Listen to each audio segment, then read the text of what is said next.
من الشيطان الرجيم.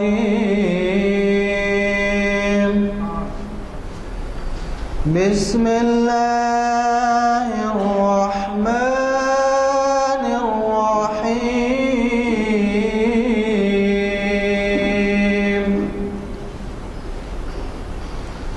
لا يستوي أصحاب النار وأصحاب الجنة.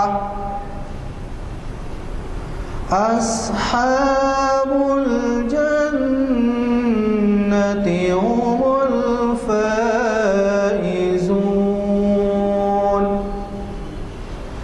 لو أنزلنا هذا القرآن على جبل لرأيته خاشعا متصدعا من خشية الله. وتلك الأمثال نضربها للناس لعلهم يتفكرون. هو الله الذي لا إله إلا هو عالم الغيب والشهادة هو الرحمن الرحيم. صدق اللہ. جیسے کہ آپ واقف ہیں، آج ہماری شریعت انفارمیشن سروس کی آج تاریخ اسلام کی 640ویں نشست ہے اور یہ منعقد ہو رہی ہے 12 اپریل 2014 مطابق 11 جمادی الثانی 1435 ہجری. کانفرنس ہال جامع مسجد عالیہ گن فاؤنڈری میں بعد اثر بروز ہفتہ منعقد ہو رہی ہے. اسے آپ کے جانے پہچانے مقرر ڈاکٹر سید حبیب اشرف صاحب مخاطب کر رہے ہیں، جنہوں نے ابھی تک ہمیں کئی محافل کو گرمایا ہے یہاں پر. اور جب بھی وہ امریکہ میں مقیم ہیں، حیدرآباد سے ان کا تعلق ہے، تو وہ جب کبھی بھی آتے ہیں تو ہمیں اپنے خطابات سے سرفراز کرتے ہیں. آج کا جو عنوان ہے یہ بھی انہی کا دیا ہوا عنوان ہے، اور آپ اچھی طرح سے واقف ہیں کہ یوم جمعہ اور جمعہ کا خطبہ یہ کس قدر اہمیت کا حامل ہے اور اس کی تاریخ ہے. اور یہ تاریخ اسلام کی روشنی میں یہ آپ کو بتائیں گے کہ یہ کس قدر اہم ہے. میں نے جو بات سنی تھی وہ بھی آپ تک پہنچا دوں کہ کہا یہ جاتا ہے کہ بعض لوگ یہ خیال کے حامل تھے کہ اسلام کب تک رہے گا، اسلام کب ختم ہو جائے گا، کب باقی رہے گا. یہ تو بزرگوں نے کہا ہے کہ 3 چیزیں اسلام کو ہمیشہ کے لیے زندہ رکھیں گی. دیگر خصوصیات تو ہیں لیکن یہ 3 چیزیں خصوصیت سے انہوں نے بیان کی. ایک تو یوم جمعہ، اور دوسرا دینی تعلیم، اور تیسرے زکوٰۃ کا نظام. تو اس قدر اہم عنوان سے آج ہمیں ایک اسکالر کے خیالات کو سننے کا موقع ہے. مجھے یقین ہے کہ آپ استفادہ کریں گے اور ہمارے جو نئے بلیٹنز ہیں جن حساب کو بھی نہ ملے ہوں وہ لیتے جائیں. یہ اعلامیہ نمبر 523 ہے. اور اس بات کا بھی خیال رکھیں کہ پیر کے دن بھی بہت ہی اہم خطاب جناب سید شاہد حکیم صاحب کا ہے، شریعت میں انصاف کی اہمیت. آپ کو معلوم ہے منشی پریم چند ایک بہت بڑے اردو کے رائٹر ہیں. انہوں نے 3 مذاہب کا تجزیہ کیا تھا اور یہ کہا تھا کہ عیسائیت رحم اس کی بنیاد ہے، رحم ان کا مین نظریہ ہے، اور ہندو دھرم میں بھائی چارگی بنیاد ہے، اور اسلام کی بنیاد انصاف پر ہے۔ خیر یہ تو ایک بڑے رائٹر کا خیال ہے، لیکن میں نے یہ خیال کیا کہ جب انصاف کی بات آتی ہے تو انصاف میں بھائی چارگی بھی داخل ہو جاتی ہے، اور اسی طریقے سے دوسری جو خصوصیت ہے رحم کی وہ بھی داخل ہو جاتی ہے۔ تو بہرحال شریعت میں انصاف کی اہمیت ایک بہت بڑا عنوان ہے، بہت اہم عنوان ہے، اور اس سے مخاطب کر رہے ہیں جناب سید شاہد حکیم صاحب، یہ squadron leader Indian air force کے رہے ہیں، دلی بیسڈ ہیں، جامعہ ملیہ علی گڑھ میں ہیں یہ، اور یہ آ رہے ہیں تو ان کے لیے یہ پروگرام رکھا گیا ہے۔ آپ ضرور پیر کے دن بھی تشریف لائیں، کچھ وقت نکالیے، چند لمحات ایسے بھی گزاریے 24 گھنٹوں میں، کیوں تو ہمارے پاس صرف 3 پروگرام ہوتے ہیں ایک ہفتے میں، تو اس سے استفادہ لازمی ہے۔ اور ظاہر ہے کہ یہ اسکالرس اتنی تیاری کر کے آتے ہیں کہ شاید آپ ایک کتاب پورا پڑھ لیں تو اس کا استفادہ اتنا نہیں کر سکیں گے جتنا کہ ان کے 45 منٹ یا 40 منٹ کے لیکچر میں اب استفادہ ہوتا ہے۔ اسی طریقے سے ڈاکٹر یوسف اعظمی ایک اسکالر ہیں، بین الاقوامی طور پر اقبالیات کے ماہر مانے جاتے ہیں ڈاکٹر یوسف اعظمی۔ ان کا خطاب چہارشنبے کے دن 16 اپریل کو ہے، اور یہ ہے اقبال شناسی کتابوں کے جائزے۔ اقبال کے بارے میں کتابیں جو ہیں ان کی اہم کتابوں کا جائزہ لیں گے وہ، اور آپ باوجود اس کے کہ ممکن ہو بعض حضرات پڑھے ہوں، لیکن کئی حضرات ایسے بھی حضرات ہوں گے جو اقبال کے بارے میں جو کچھ بھی تصانیف و تالیف ہیں ان سے واقف نہیں ہوں گے، لہٰذا مناسب ہوگا کہ آپ وہ اٹینڈ کریں اور ان کا نچوڑ جسٹ اور بین الاقوامی طور پر اقبال کے بارے میں کیا کہا گیا ہے وہ اس سے واقفیت حاصل کریں۔ میں یہ سب کہتے ہوئے آپ سے ایک گزارش کروں گا کہ اپریل اور مئی چھٹیوں کے دن ہوتے ہیں، نوجوان طبقے کو ساتھ لیتے آئیے، یہ بڑی ذمہ داری ہے آپ کی کہ نوجوانوں کو راغب کریں، کیونکہ ان کو جو ہے ہمیشہ ٹی وی سے یا کرکٹ سے یا کھیل کود سے دلچسپی رہتی ہے، اور چھٹیاں گزار دیتے ہیں، اور ہم خاموش دیکھے تماشائی بنے رہتے ہیں جب تک کہ آپ ان کو ساتھ نہ لائیں۔ آخر کس چیز کے لیے آدھے پورے گھنٹے کے لیے پھر آپ کو 2 نمازیں فرض بھی ملتی ہیں، عصر بھی ملتی ہے، مغرب بھی ملتی ہے، تو یہ بہت بڑی بات ہے کہ آپ ان کی رہنمائی اس کا جو ہے اس کا استفادہ کریں گے اور اس کا ثواب اٹھائیں گے۔ تو میں جو ہے آج کے مخرج صاحب سے گزارش کرتا ہوں کہ وہ شینشین پر تشریف لائیں اور ہمیں مخاطب کرنے کی زحمت۔ الشیطان الرجیم، بسم اللہ الرحمن الرحیم، رب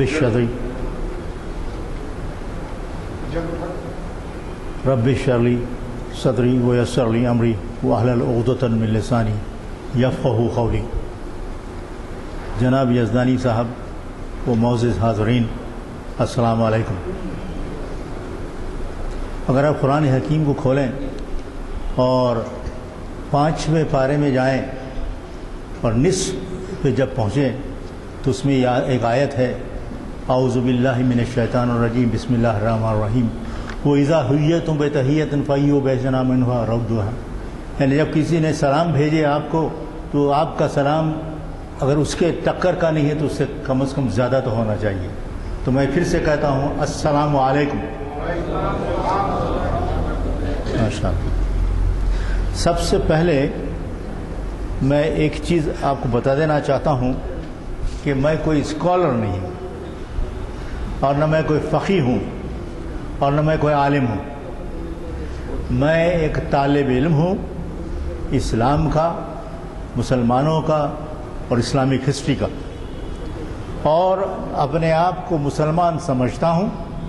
اللہ ہی بہتر جانتا ہے کہ کتنا مسلمان ہوں، اور اس میں کوئی شک نہیں کہ قرآن مسلمان کو یا ہر انسان کو دعوت دیتا ہے کہ سوچو اور غور کرو، تو میں بھی ضرور سوچتا ہوں اور غور کرتا ہوں، تو پتہ چلتا ہے کہ ویسے تو مسلمانوں کو اللہ سبحانہ و تعالیٰ نے کئی نعمتیں عطا فرمائیں، لیکن میری نظر میں 5 اعزازات جو مسلمانوں کو دیے گئے وہ یکتا ہیں، وہ یونیک ہیں، اور یہ اعزازات جو کسی بھی مذہب کے لوگوں کو نہیں دیے گئے، نہ یہودیوں کو دیے گئے اور نہ نصرانیوں کو دیے گئے۔ نمبر 1، ہمیں کتاب دی گئی اور کہا گیا کہ نحن نزلنا ذکر وإنا لہ لحافظون، یہ کتاب بے شک ہم ہی نے اتاری ہے اور ہم ہی اس کے نگہبان ہیں، یہ قیامت تک کتاب الٹریٹڈ نہیں ہوگی، یہ گارنٹی ہم کو دی گئی ہے۔ اور پھر ہمیں ایک رسول دیا گیا اور اعلان کر دیا گیا کہ وما ارسلناک الا رحمۃ للعالمین، کہ یہ وہ رسول ہے جو رحمت ہے پورے عالمین کے لیے۔ اور پھر ہمارے دین کے بارے میں کہا گیا الیوم اکملت لکم دینکم واتممت علیکم نعمتی ورضیت لکم الاسلام دینا، دیٹ از آج میں نے، اللہ سبحانہ و تعالیٰ فرماتے ہیں آج میں نے تمہارے دین کی تکمیل کر دی اور تم پر اپنی نعمت پوری کر دی اور تمہارے لیے اسلام پسند کیا۔ ہمارا جو مذہب ہے، ہمارا جو دین ہے، وہ اللہ کا پسندیدہ دین ہے۔ اور نمبر 4، اسلام میں کوئی کلرجی نہیں، کوئی کلرجی مین نہیں، کوئی پروہت نہیں، کوئی ربائی نہیں، کوئی پجاری نہیں، آپ ہیں اور وہ ہے۔ اور ایک مسلمان کے جو فرائض ہیں، چاہے تجوید و تکفین ہو، چاہے جمعہ کا خطبہ ہو، کوئی بھی مسلمان اس کو پورا کر سکتا ہے، اس کے لیے کوئی پجاری کی ضرورت نہیں۔ اور نمبر 5 جو ہم کو دیا گیا، جو ابھی ذکر فرمائے یزدانی صاحب نے، جمعہ کا خطبہ۔ جمعہ کا خطبہ ایک ایسا خزانہ ہے، ایک ایسا ٹریجر ہے، ایک ایسا ٹول ہے، آلہ کار ہے، ایک ایسا منبع ہے نالج کا۔ اور یہ تاریخ میں اس میں کئی چینجز ہوئے، اور یہ اس کا آپ اندازہ لگائیے کہ اگر ایک مسلمان جس کی عمر 60 سال ہے، کیونکہ حضور اکرم صلی اللہ علیہ وسلم نے کہا کہ میری امت کے لوگوں کی عمر عموماً ایوریج ایج 60 ہوگی، اگر یہ 60 سال کا آدمی یا عورت 10 برس کی عمر سے خطبہ سنتی ہے، یہ سنتا ہے، تو وہ 2500 سے 2600 خطبے سنتا ہے۔ اور اگر وہ فائدے میں 70 سال کا ہو جاتا ہے، فائدے میں 70 سال کا ہو جاتا ہے، تو 3000 سے 3120 خطبے سنتا ہے، 3000 سے 3120 خطبے سنتا ہے۔ اور اگر وہ 80 سال کا ہو جائے تو 3500 خطبے سنتا ہے۔ What a tremendous source of information and education. اور یہ جو ٹول ہے، یہ جو خزانہ ہے، میں سمجھتا ہوں کہ لٹا دیا جا رہا ہے۔ جو اہل کار ہے اس کا صحیح استعمال نہیں ہو رہا ہے۔ ایسا کیوں ہے؟ آئیے جمعے اور جمعہ خطبے کی تاریخ میں جاتے ہیں۔ یہودیوں نے ہفتے کا دن عبادت کے لیے مقرر کر رکھا تھا، اور نصارہ نے اپنے اجتہاد سے اتوار کا دن مقرر کیا، کیونکہ اس کا عقیدہ ہے کہ اس دن حضرت عیسیٰ علیہ السلام قبر سے نکل کر آسمان پر چلے گئے۔ پھر 321 عیسوی میں رومی سلطنت نے ایک حکم کے ذریعے اتوار کو عام تعطیل کا اعلان قرار دیا، اور پھر بعد میں اسلام نے ان دونوں سے الگ جمعے کا دن اجتماعی عبادت کے لیے خاص کیا۔ تو جمعے میں اسلام سے پہلے جاہلیت میں اس کا کیا موقف تھا؟ جاہلیت میں اس دن کو یوم عروبہ کہتے تھے۔ تفاسیر کی کتابوں میں لکھا ہے کہ کعب بن لولا، جو حضور اکرم صلی اللہ علیہ وسلم کے اجداد میں سے تھے، وہ موحد تھے اور انہوں نے اس دن کا نام جمعہ رکھا۔ وہ اس دن قریش کے لوگوں کو جمع کرتے تھے اور خطاب کیا کرتے تھے۔ ان کی وفات حضور اکرم صلی اللہ علیہ وسلم کے بعد سے پہلے 560 سال پہلے ہوئی۔ اب سوال یہ ہے کہ اسلام میں جمعے کا انسٹیٹیوشن کب قائم ہوا؟ تو مولانا مودودی لکھتے ہیں کہ حضرت عبداللہ بن عباس اور حضرت ابو مسعود انصاری کی روایات سے معلوم ہوتا ہے کہ جمعے کی فرضیت کا حکم نبی صلی اللہ علیہ وسلم کو پر ہجرت سے کچھ مدت پہلے موقع معظمہ میں نازل ہو چکا تھا، لیکن اس وقت وہ اس موقف میں نہیں تھے کہ اس پر عمل کریں۔ اس لیے حضرت حضور اکرم صلی اللہ علیہ وسلم نے ان لوگوں کو جو آپ سے پہلے ہجرت کر کے مدینہ منورہ پہنچ چکے تھے ایک حکم لکھ بھیجا کہ وہاں جمعہ قائم کریں۔ چنانچہ پروفیسر حالمی ان کا ذکر آیا تھا، حیدرآباد جو پروفیسر ہیں حمید اللہ صاحب نے اپنی کتاب میں لکھا ہے کہ ابتدائی مہاجرین کے سردار حضرت مصعب بن عمر نے 12 آدمیوں کے ساتھ مدینے میں پہلا جمعہ پڑھا۔ رسول اللہ صلی اللہ علیہ وسلم کے ہجرت کے بعد جو اولین کام کیے ان میں سے ایک جمعے کی اقامت بھی ہے۔ مولانا مودودی لکھتے ہیں کہ حضور اکرم صلی اللہ علیہ وسلم ہجرت کر کے آپ پیر کے روز قباء پہنچے، 4 دن وہاں قیام کیا، 5ویں روز جمعے کے دن وہاں سے مدینہ روانہ ہوئے۔ راستے میں بنی سالم بن عوف کے مقام پر تھے کہ جمعے کا وقت آ گیا، اس جگہ پر آپ نے پہلا جمعہ ادا فرمایا۔ اس سے پتہ چلتا ہے کہ حضور اکرم صلی اللہ علیہ وسلم نے کانگریگیشن آف جمعے کو سورت جمعہ کے نزول سے پہلے ہی قائم کر دیا تھا، یعنی سورہ ابھی نازل نہیں ہوا تھا۔ تفاسیر کے کتابوں میں لکھا ہے کہ سورہ جمعہ کے دوسرا رکوع، جیسا کہ معلوم ہے آپ کی اس میں 2 رکوع ہے، دوسرا رکوع ہجرت کے بعد قریبی زمانے میں نازل ہوا اور پہلا رکوع 7 ہجری میں فتح خیبر کے بعد نازل ہوا۔ دوسرا رکوع اس وقت نازل ہوا جبکہ مدینے میں ایک روز عین نماز جمعہ کے وقت ایک تجارتی قافلہ آیا اور اس کے ڈھول تاشوں کی آواز سن کر 12 آدمیوں اور 7 عورتوں کے سوا تمام حاضرین مسجد نبوی سے قافلے کی طرف دوڑ گئے، حالانکہ اس وقت حضور اکرم صلی اللہ علیہ وسلم خطبہ ارشاد فرما رہے تھے۔ اس پر حضور نے فرمایا تھا کہ اگر تم سب چلے جاتے اور ایک بھی باقی نہ رہتا تو یہ وادی آنکھ سے بہہ نکلتی۔ یہ وہ زمانہ ہے جب حضور اکرم صلی اللہ علیہ وسلم نماز کے بعد جمعہ خطبہ دیا کرتے تھے۔ اس واقعے کے بعد خطبہ پہلے دیا جانے لگا اور نماز بعد میں ادا کی جانے لگی۔ تو دوسرا رکوع کیا ہے؟ دوسرا رکوع کیا ہے آپ سب جانتے ہیں۔ بسم اللہ الرحمن الرحیم، یا ایھا الذین آمنوا اذا نودی للصلاۃ من یوم الجمعہ فسعوا الی ذکر اللہ وذروا البیع ذالکم خیر لکم ان کنتم تعلمون۔ میں ترجمہ سنا دیتا ہوں آپ کو۔ اے لوگ جو ایمان لائے ہو، جب اذان دی جائے نماز کے لیے جمعے کے دن تو دوڑ پڑو اللہ کے ذکر کی طرف اور چھوڑ دو خرید و فروخت، اور زیادہ بہتر تمہارے لیے اگر تم جانو۔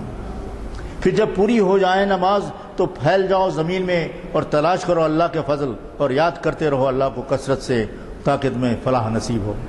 اور جب دیکھتے ہیں تجارت یا کھیل تماشا تو لپک جاتے ہیں اس کی طرف اور چھوڑ دیتے ہیں تمہیں کھڑا ہوا۔ ان سے کہیے جو کچھ اللہ کے پاس ہے وہ کہیں بہتر ہے کھیل تماشے سے اور تجارت سے، اور اللہ سب سے بہتر رزق دینے والا ہے۔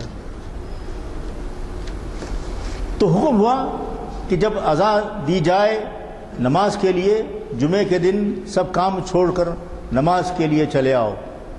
یہ اذان شروع میں ایک ہی تھی جو خطبے کے وقت امام کے سامنے کہی جاتی تھی۔ رسول اللہ صلی اللہ علیہ وسلم کے زمانے میں، حضرت ابوبکر صدیق کے زمانے میں، خلیفہ عمر فاروق کے زمانے میں اسی طرح رہا۔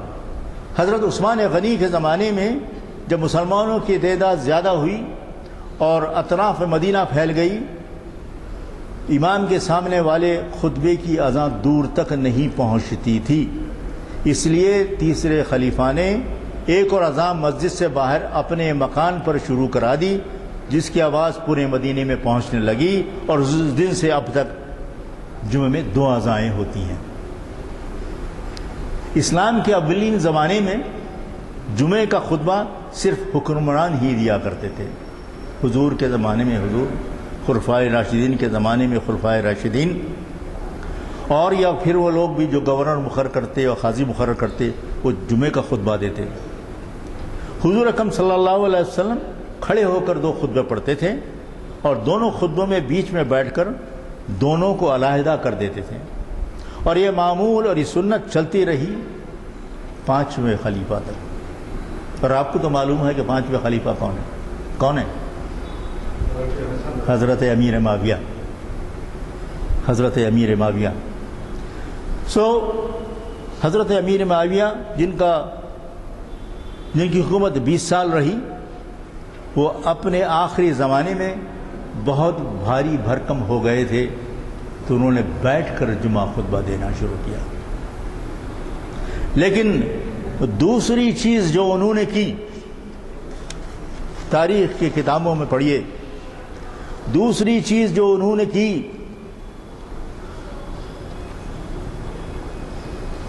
جو اپنے انتقال سے پہلے کی، اس نے اسلام کی تاریخ ہی بدل ڈالی۔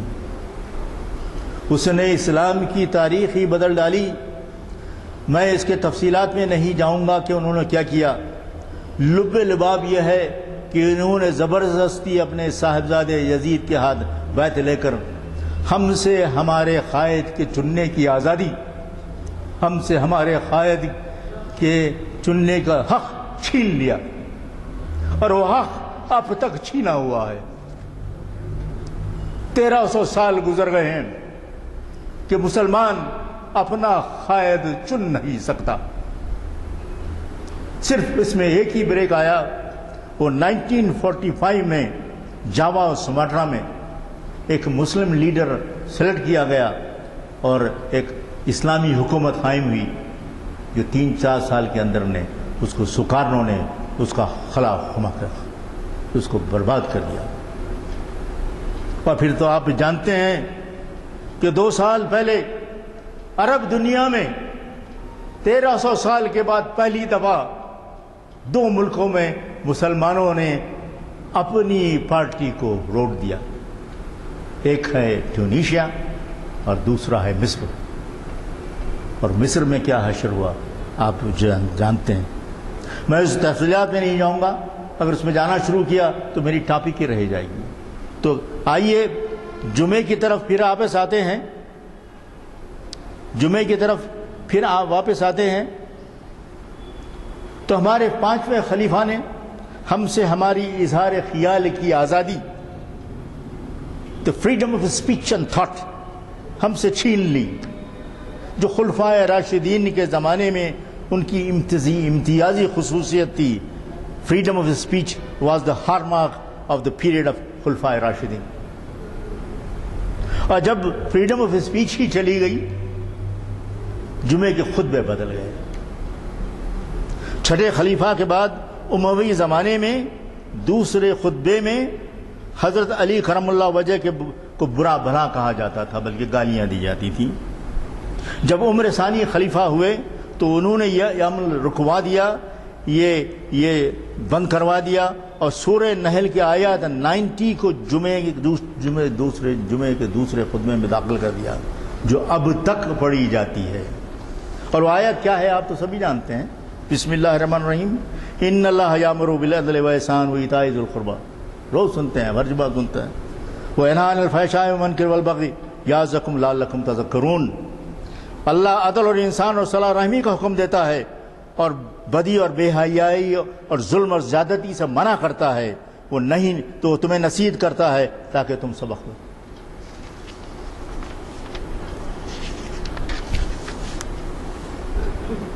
حضرت عمر ثانی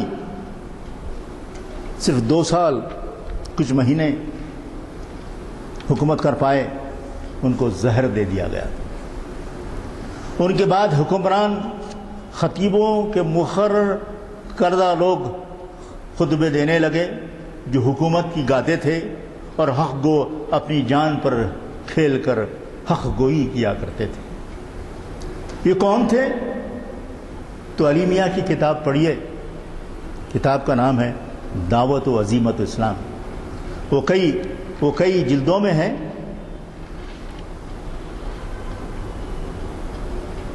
چند کے بارے میں بتا دوں تاکہ میرا اور آپ کا ایمان تازہ ہو جائے۔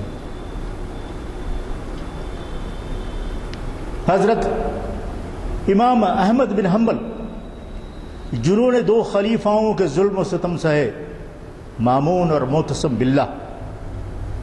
مامون نے مسئلہ خلق قرآن اٹھایا اور تمام علماء دین سے اس کی تصدیق پر اصرار کیا۔ امام احمد نے انکار کر دیا۔ ان پر قید و بند اور ظلم و ستم کا دور شروع ہو گیا۔ مامون کے بعد اس کا بھائی منجلہ بھائی معتصم باللہ جب تخت نشین ہوا تو وہ جابر و ظالم امام کو بلاتا ہے اور کہتا ہے کہ خلق قرآن کا اعتراف کرو۔ 9 جلاد کھڑے ہیں اور ایک کے بعد دیگرے تازیانے لگا رہے ہیں، اور امام کہتے ہیں کہ نہیں، نہ قرآن میں ہے اور نہ سنت میں ہے۔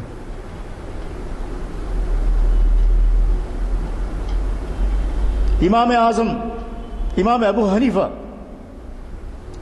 خلیفہ منصور عباسی خلیفہ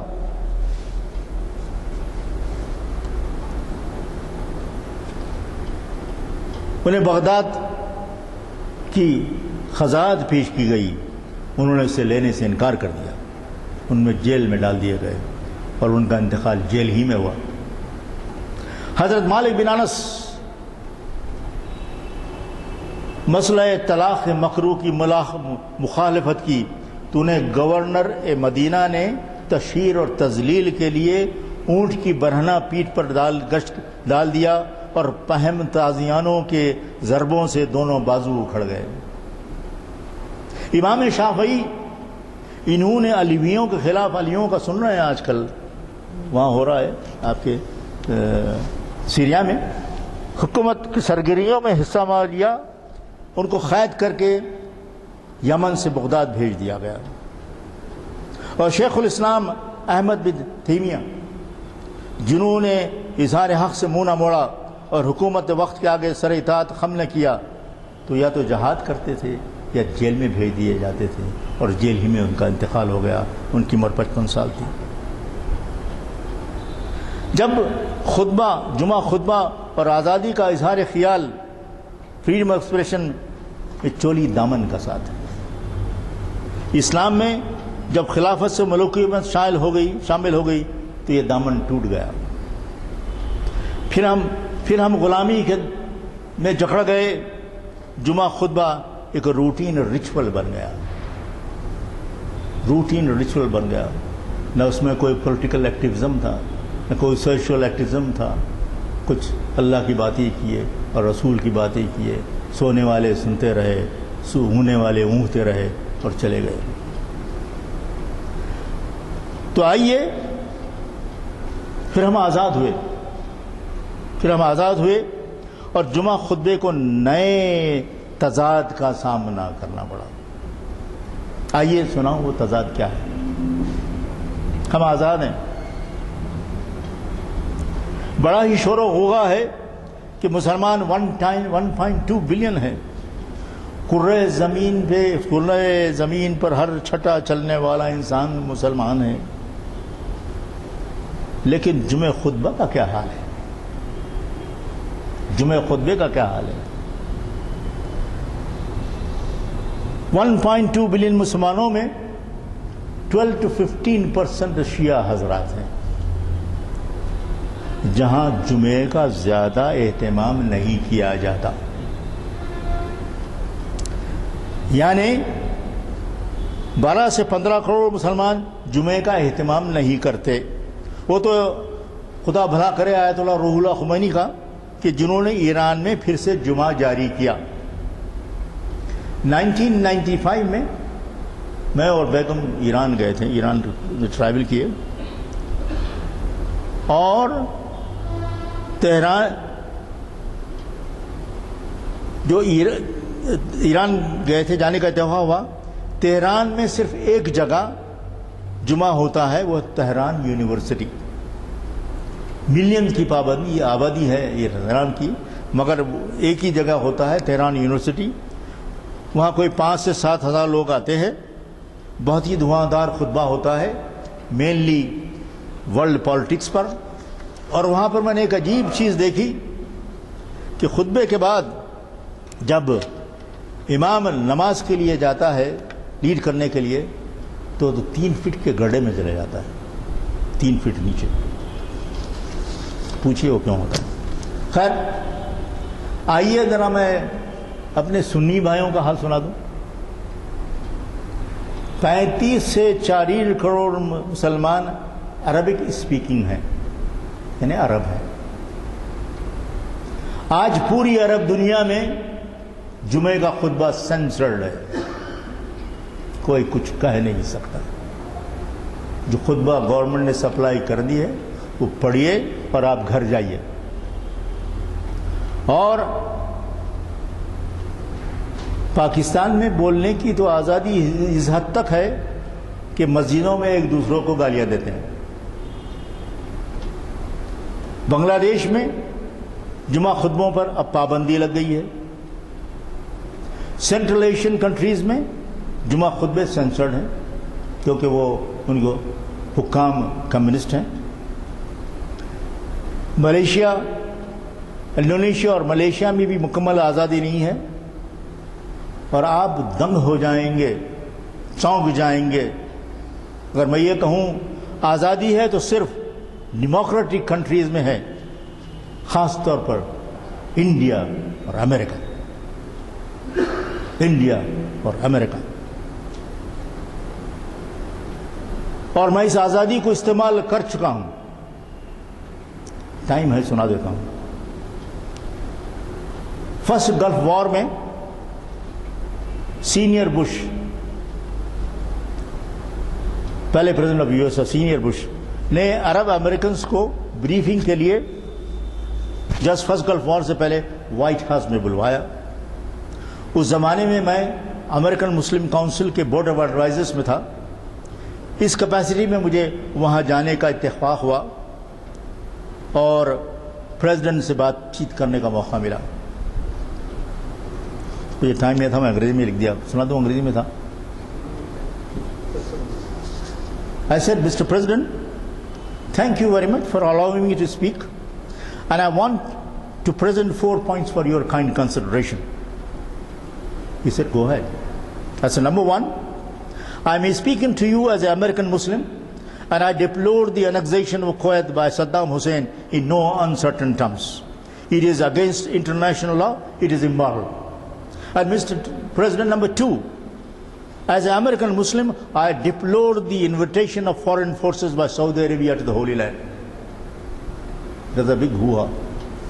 And number 3, Mr. President, recently Random House has published a study which says in the world there are 5 billion people, 3 billion people are free to elect their own governments and 2 billion are not. Mr. President, who are those 2 billion? Who are those 2 billion? 1 billion Chinese and 1 billion Muslims, unfortunate Muslims, who are ruled by rulers who rule by conceit and coercion, fear and fraud, tyranny and terror. Why, Mr. President, United States of America supports them?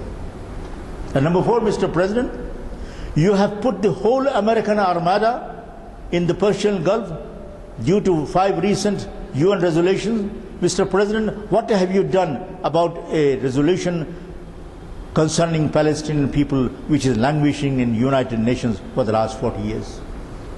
انہوں نے بڑے صبر و تحمل سے سنا، مجھے باہر نہیں نکالا، ریپریمینڈ نہیں کیا۔ یہ ہے گریٹنیس اور فریڈم آف اسپیچ کی اس کنٹری میں۔ خیر بعد میں کال آئی وائٹ ہاؤس کو کہ one of your participants comments were not appreciated, مگر میرا گلا نہیں کاٹا گیا. بہرحال اس لیے میں جمعہ خطبے کو کہتا ہوں کہ it is a golden half an hour every week which is given to the Muslims. And this golden half an hour is not used properly. اگر آپ غور کریں جمعہ اور جمعہ خطبے کو، ایک تو اللہ سبحانہ و تعالیٰ کا حکم ہے کہ جیسے ہی اذان ہو مسجد چلے آؤ. مسجد چلے آیا تو اس کے بعد کیا ہوتا ہے؟ اس کے بعد حضور اکرم صلی اللہ علیہ وسلم کے ارشادات شروع ہو جاتے ہیں کہ وقت پہ آؤ، ایک دوسروں پہ مت چھلانگ مارو اور بیٹھ جاؤ، اور پن ڈراپ سائلنس رہے کہ نہ ایک دوسرے کو سلام کرو، نہ ایک دوسرے کو یہ کرو کہ تم غلط کرنا ہے، خاموشی سے خطبہ سنو. اور غور فرمائیے کہ یہ احکامات کیوں ہیں؟ یہ احکامات ہیں خطبہ سننے کے لیے. ایک جو مقرر ہے جیسا میں ہوں، میری خواہش ہوتی ہے کہ زیادہ سے زیادہ لوگ سنیں، تو اللہ نے آپ کو ایک موقع عطا فرمایا کہ زیادہ سے زیادہ لوگ آپ کو سنیں گے. تو اس کا میں کہہ رہا ہوں کہ جو مقرر ہے اس پہ بھی تو ذمہ داری ہوتی ہے کہ وہ کچھ بات ڈھنگ کی کرے، بات ڈھنگ کی کرے. تو جمعے کے خطبے میں 3 حصے ہوتے ہیں میری نظر میں. ایک تو اللہ کی بڑائی، ریممبرنس آف اللہ سبحانہ و تعالیٰ. دوسرے حضور اکرم صلی اللہ علیہ وسلم کی تعظیم و تکریم اور ان کے ارشادات.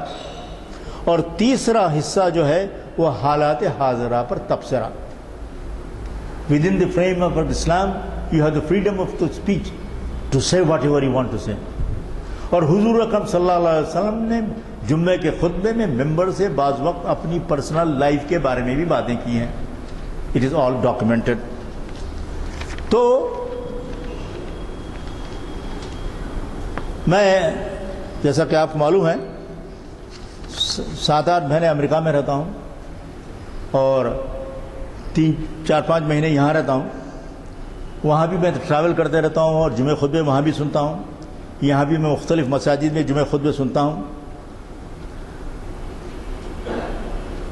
تو آپ کو یہ بتا دوں کہ یہاں کے جمعوں کے خطبوں میں اور امریکہ کے جمعوں کے خطبوں میں وچ از اے ہائیلی ایجوکیٹڈ کنٹری کوئی فرق نہیں ہے.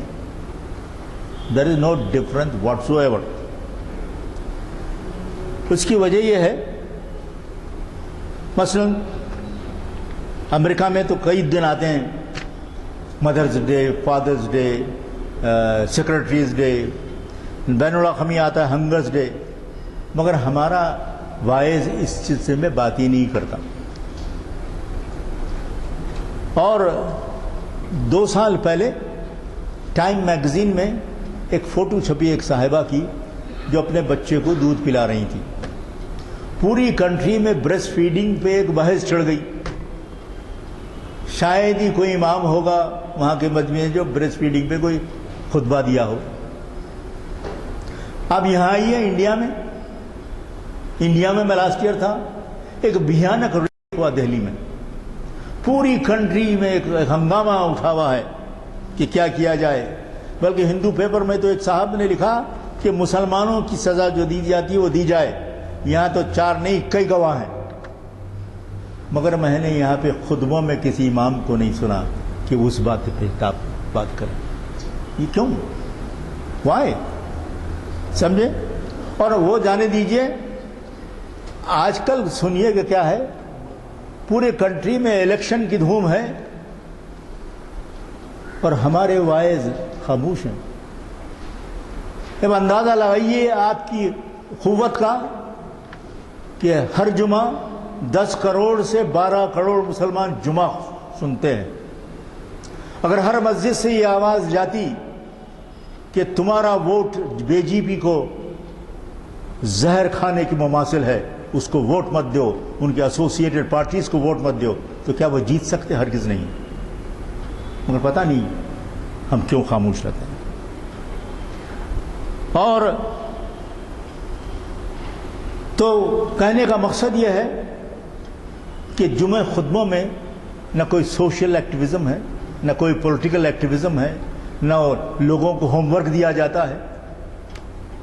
اس سے پہلے کہ میں ختم کروں کچھ مشاہدات اور ایک سجیشن عرض کروں۔ سجیشن آپ کو یہ ہے کہ یہاں بڑے بڑے جو مساجد ہیں جس کے 100 امام ہیں، ان کی ایک میٹنگ بلائی جائے اور ان سے کہا جائے کہ آپ اپنے جو بھی آپ کے خیالات ہیں، جو بھی آپ کے ہے، آپ فلاں ہیں فلاں وہ رکھیے، مگر ایک چیز ضرور کریے کہ یہاں کی ینگ جنریشن کو تیار کیجیے۔ وہ یہ تیار کیجیے کہ تم کو اسی ملک میں رہنا ہے اور مرنا ہے، تو اس لیے کیا کرنا چاہیے، کم از کم اس پہ تو بات کیجیے، سمجھا؟ تو بہرحال اس سے پہلے کہ میں ختم کروں، یہ ایک سجیشن ہے، اور آخر میں جرات کروں گا یہ کہنے کی، اگر میں اس مسجد کا واعظ ہوتا تو کیا جمعہ خطبہ دیتا، خاص طور پر نوجوان طبقے کو۔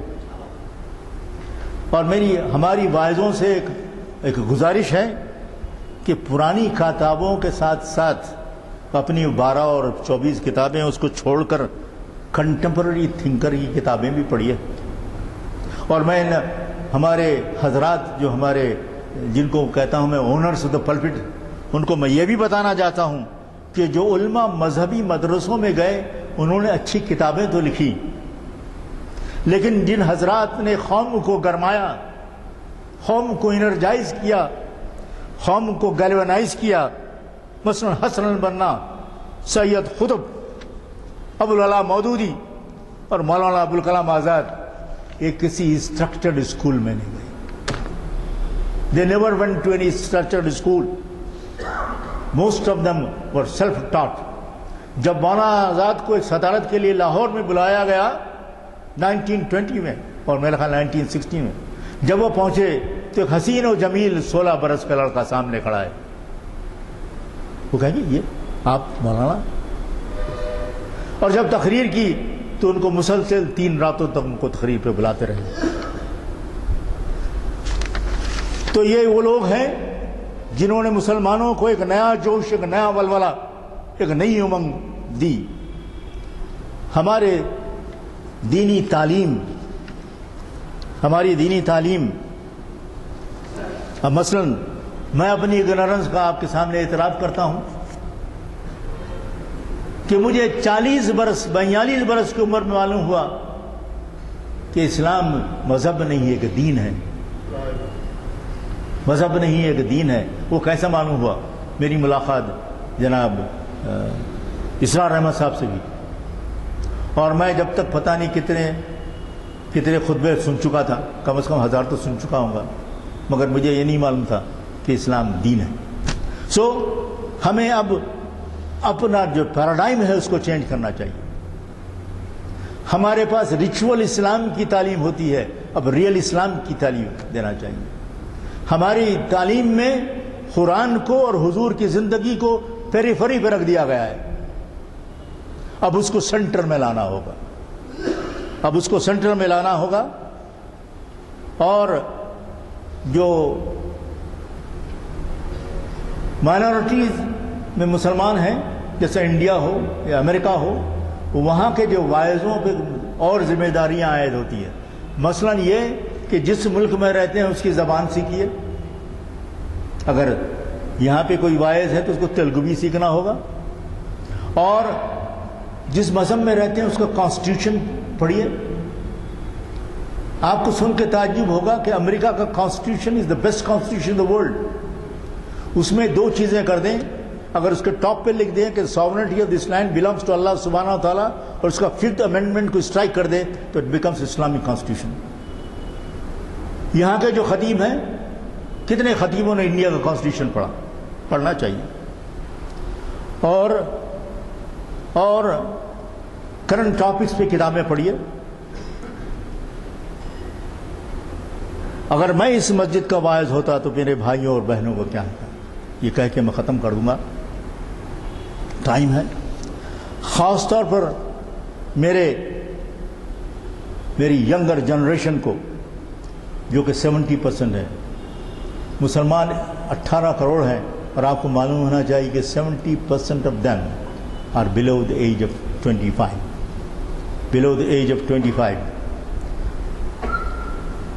اور میں ان سے کہوں گا کہ تم شکر ادا کرو کہ تم ترکی میں نہیں پیدا ہوئے، جہاں پہ اذان کو عربی میں ممنوع قرار کر دیا گیا تھا، جہاں شریعہ لا ابالش کر دیا گیا، جہاں فیس کیپ کو اٹھا کے پھینک دیا گیا اور ٹاپ ہیٹ پہنا دی گئی۔ اور تم شکر ادا کرو کہ البانیہ میں نہیں پیدا ہوئے، کہ ان کے حکمران نے کہا کہ یہ تو ایک ایتھیسٹ اسٹیٹ ہے، تم اپنی مسلمان نام بھی مت رکھو۔ اور تم شکر ادا کرو کہ مصر میں پیدا نہیں ہوئے، کہ حال میں الیکٹڈ گورنمنٹ کو ایک جابر و ظالم نے اٹھا کے پھینک دیا اور وہ پریزیڈنٹ بننا چاہتا ہے۔ تو شکر ادا کرو کہ تم ہندوستان میں پیدا ہوئے، ہندوستان میں پیدا ہوئے۔ یہاں تمہیں نہ کوئی نماز پڑھنے سے روک سکتا ہے، نہ روزہ رکھنے سے کوئی روک سکتا ہے، نہ زکوٰۃ دینے سے کوئی روک سکتا ہے، نہ حج جانے سے کوئی روک سکتا ہے، اور تمہارا family personal law is guaranteed by constitution, الحمدللہ۔ اور یہ بھی جان لو کہ 35 to 38% of the world Muslims, they live as minorities. There are 77 countries جن میں مسلمان they are 2% or more than 2%. اور یہ بھی جان لو کہ آپ کو ہر قسم کا حق ہے۔ امریکہ جو کہتا ہے کہ the greatest democracy in the world، 1789 میں کانسٹیٹیوشن وہاں کا لا بنا، اور کالوں کو 81 برس تک ووٹنگ رائٹ نہیں تھا، اس کے لیے 15 امینڈمنٹ آیا اور ان کو ووٹنگ رائٹ ملا آپ کے کہیں جا کے 1870 میں، اور وہ کمپلیٹ ہوا اس کے 1960 میں۔ عورتوں کو ووٹنگ رائٹ نہیں تھا، ان کو 131 سال لگ گئے ووٹنگ رائٹ ملنے کے لیے، جو 1920 میں دیا گیا، جو کہ اپنے پاس جسٹ 30 سال پہلے۔ اور شکر ادا کرو کہ تمہیں بولنے کی آزادی ہے، جیسے میں بول رہا ہوں، جو کہنا چاہ رہا ہوں کہہ رہا ہوں، مجھے ڈر نہیں ہے کہ کیا ہوگا، اگر کوئی پسند نہیں آئے گا تو مجھے جیل میں ڈالے گا، کیا کرے گا۔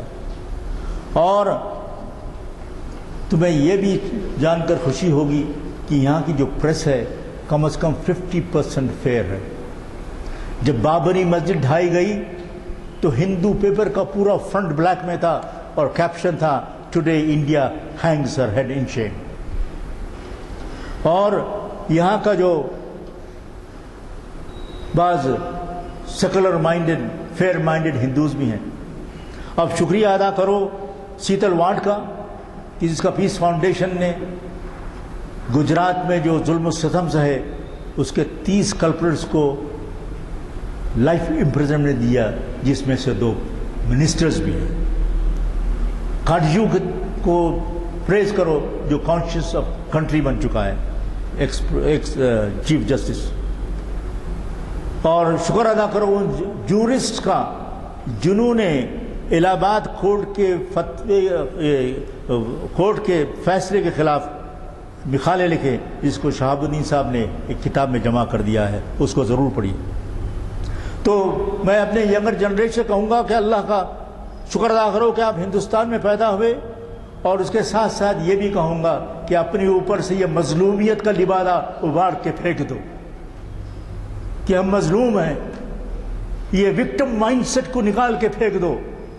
آپ یہیں پیدا ہوئے، 60 to 80% Muslims are born after 1947۔ ہم یہیں پیدا ہوئے، یہیں رہیں گے، یہیں مریں گے، یہیں جئیں گے۔ یہ ملک ہمارا اپنا ملک ہے اور ہم اس کو بہتر ملک بنائیں گے۔ ہم سے یہ مت پوچھئے کہ ہم مسلمان پہلے ہیں یا ہندوستانی پہلے ہیں۔ اگر ہم بہترین مسلمان ہیں تو ہم بہترین ہندوستانی بھی ہیں، اور ہم برے مسلمان ہیں تو ہم برے ہندوستانی ہیں۔ سوچو اور غور کرو کہ 18 کروڑ لوگوں کو کوئی مار نہیں سکتا، کوئی سمندر میں پھینک نہیں سکتا، اور کوئی ملک قبول نہیں کر سکتا، اور اب دوسرے ملکوں میں دروازے بند ہونے والے ہیں۔ سعودی عربیہ میں 26% ان امپلائمنٹ ہے لوکل لوگوں میں، تو وہاں سے آپ کی واپسی ہونے والی ہے۔ تو آپ کو اسی ملک میں رہنا ہے اور اسی ملک میں اپنا مقام پیدا کرنا ہے۔ اس میں کوئی شک نہیں کہ اپنے سول حقوق حاصل کرنے میں جد و جہد کرنی ہوگی، جد و جہد کرنی ہوگی۔ اور ایک دفعہ پھر کہہ دوں کہ آپ ووٹ دینے والے ہیں، اگر آپ بی جے پی کو ووٹ دیں گے یا ان کے ایسوسیٹ پارٹیز کو ووٹ دیں گے تو یہ سمجھیے کہ آپ زہر کھا رہے ہیں۔ ایک ڈوبیس آئیڈینٹی کا مسلمان ہے اور اس کے خلاف کوئی سیکولر فیئر مائنڈڈ ہندو ہے تو اس کو ووٹ دیجئے، اس کو ووٹ دیجئے، کیونکہ سنت ہے حضور اکرم صلی اللہ علیہ وسلم کی۔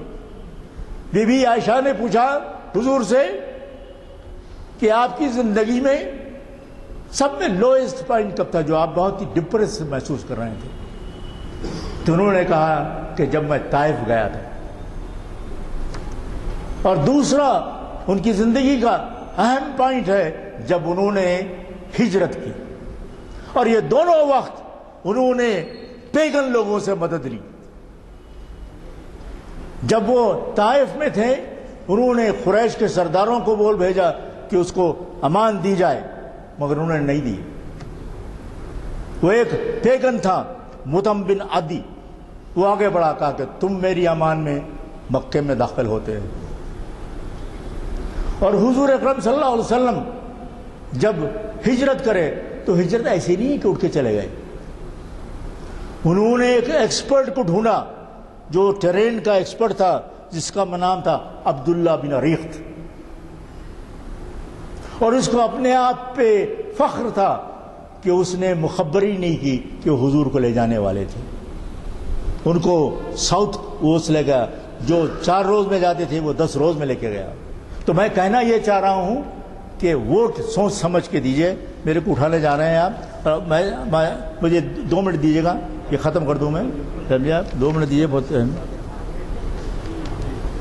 تو میں اور کہنا چاہتا تھا مگر یہاں ذرا بے چین ہو رہے ہیں آپ، تو دوسرا بھی کہنا چاہتا کہ اپنے بھی گھر میں مسلمان منہ کے ڈال کے دیکھیں کتنے نماز پڑھتی، کتنا روزہ رکھتے، اور یہاں پوائنٹ آؤٹ کرتے ہیں کہ یہ ہندو کمیونٹی جو ہے وہ اس میں ذات پات ہیں، اور اپنی کتنے ذات، کوئی انصاری ہیں تو کوئی مومن ہے تو کوئی یہ ہے کوئی ہے۔ تو بہرحال میں اور ایک پیج اسی پڑھ دیتا ہوں، اور آخر میں کہنا چاہتا ہوں میری نظر میں مقرر 3 قسم کے ہوتے ہیں، ایک چوتھی بھی قسم ہے بات بتاؤں گا میں۔ ایک وہ ہے جو دماغی سطح پہ بات کرتا ہے، ایک وہ ہے جو زبان کی سطح پہ بات کرتا ہے، اور تیسرا وہ ہے دل سے بات کرتا ہے۔ ہندوستان میں ایک ایسا بھی مقرر گزرا ہے جو ایک وقت تینوں سطحوں پر خطاب کرتے تھے، اور وہ تھے مولانا ابوالکلام آزاد۔ جوانی میں ان کو پسند نہیں کرتا تھا، مگر اب بہت عزت کرتا ہوں۔ اور آخر میں آپ کی توجہ ان کے اس خطبے کی طرف مبذول کروانا چاہتا ہوں جو انہوں نے جامع مسجد دہلی میں اکتوبر 1947 کو دیا تھا۔ یہ شہنشاہ خطابت، یہ شہنشاہ خطابت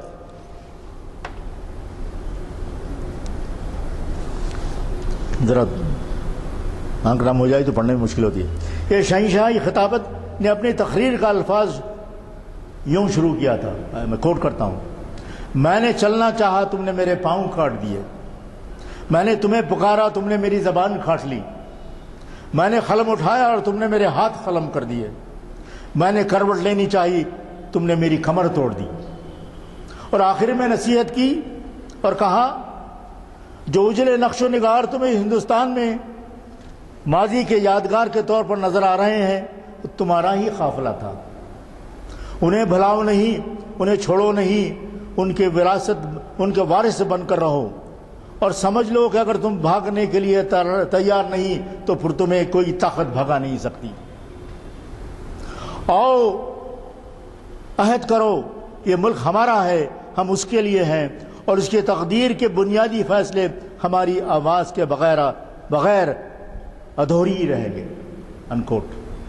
آخر میں کہنا چاہوں گا کہ ہمیں مسلمانوں کی نئی تاریخ لکھنا ہے۔ کمر کس لیجئے، فرق یہ ہے ہم نے دنیا میں 700 سال حکومت کی، اور اکثر جگہوں پہ جہاں ہم نے حکومت کی ہم مائنارٹی میں ہی تھے، ہم مائنارٹی ہی میں تھے۔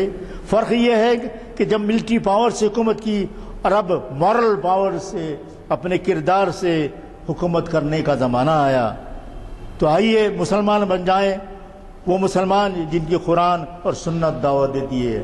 آخر دعوانا الحمدللہ رب العالمین۔ حضرات، مجھے یقین ہے کہ اس عالمانہ خطاب کے بعد آج سامعین میں کئی ایسے حضرات ہوں گے جن کو یہ اندازہ ہوا ہوگا کہ ہماری ان نشستوں میں شرکت سے وہ کس قدر فائدہ اٹھا سکتے ہیں۔ میں زیادہ کچھ کہے بغیر یہ کہوں گا کہ آج کے فاضل مخرج صاحب نے دریا کو کوزے میں بند کر دیا۔ ظاہر ہے کہ وقت کی بھی پابندیاں ہوتی ہیں اور وہ اپنے خیالات جو ایک بحر سے تعبیر کیے جا سکتے ہیں ان کو پوری طریقے سے وقت کی تنگی کی وجہ سے ادا نہیں کر سکتے۔ حضرات، انہوں نے کئی مسائل پہ تبصرہ کیا اور ان سے تبصرے کے لیے تو کوئی بہت ہی بڑے عالم کی ضرورت ہے، لیکن صرف ایک طالب علم کی حیثیت سے چند باتیں میں عرض کرنا چاہوں گا۔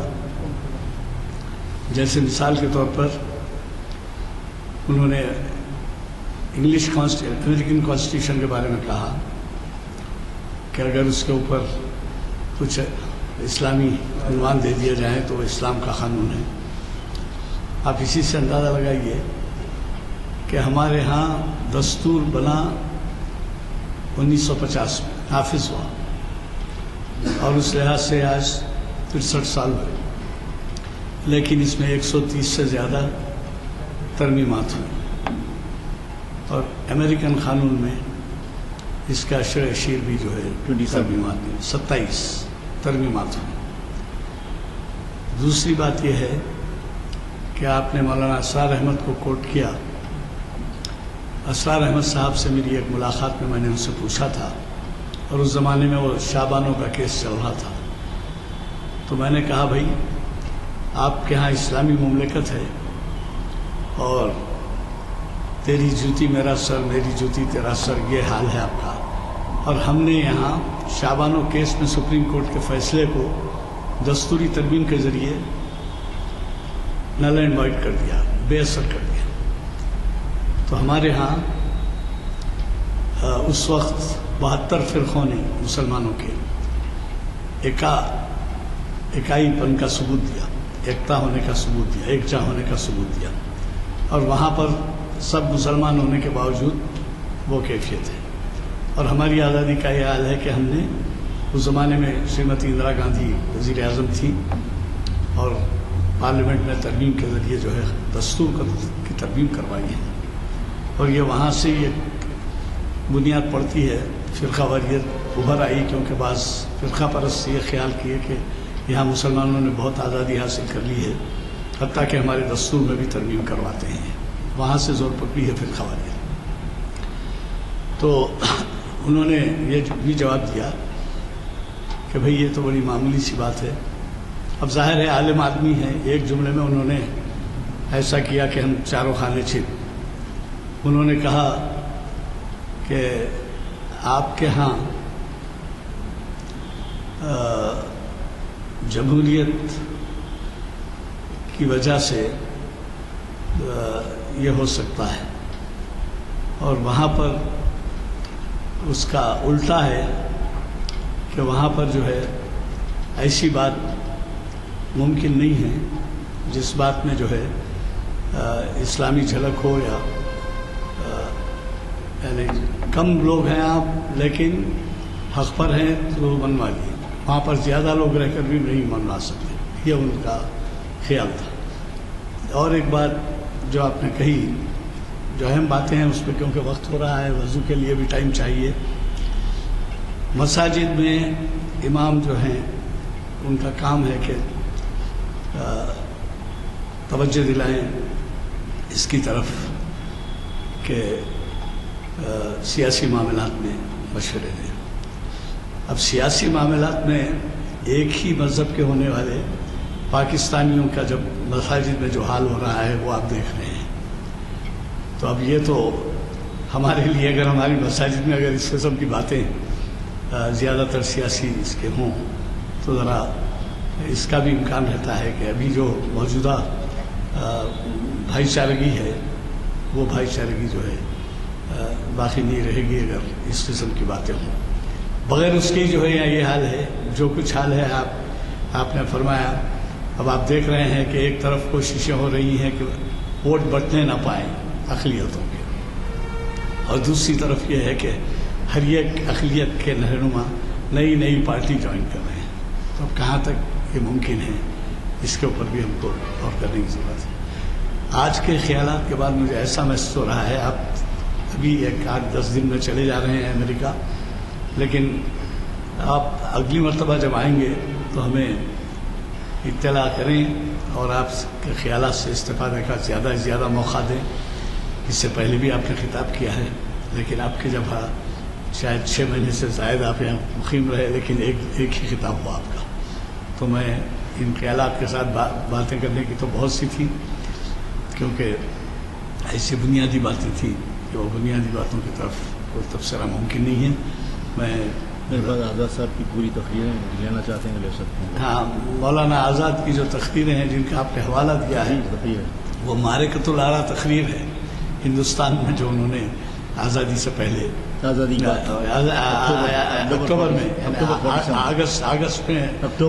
اگست میں ہم آزادی پائے 15 اگست کو، اور وہ اکتوبر میں جو اگست کے بعد سے حالات ہوئے اس کے اوپر ان کا خطاب ہے، وہ پڑھنے سے تعلق رکھتا ہے۔ اکثر انگلش پیپر بھی کوٹ کرتے ہیں اس کو، اور آپ نے یہ بات بڑی اچھی کہی کہ جو فرقہ پرست ہے ان کو ووٹ مت دیجیے، بلکہ اگر کوئی فرقہ پرست نہ ہو اور چاہے وہ آپ کے مذہب سے تعلق رکھتا ہو نہ رکھتا ہو، لیکن اس کو آپ ووٹ دے سکتے ہیں، کیونکہ اس سے آپ انصاف کی توقع کر سکتے ہیں، ایک فرقہ پرست سے نہیں کر سکتے۔ یہ آپ کا لب لباب رہا ہے۔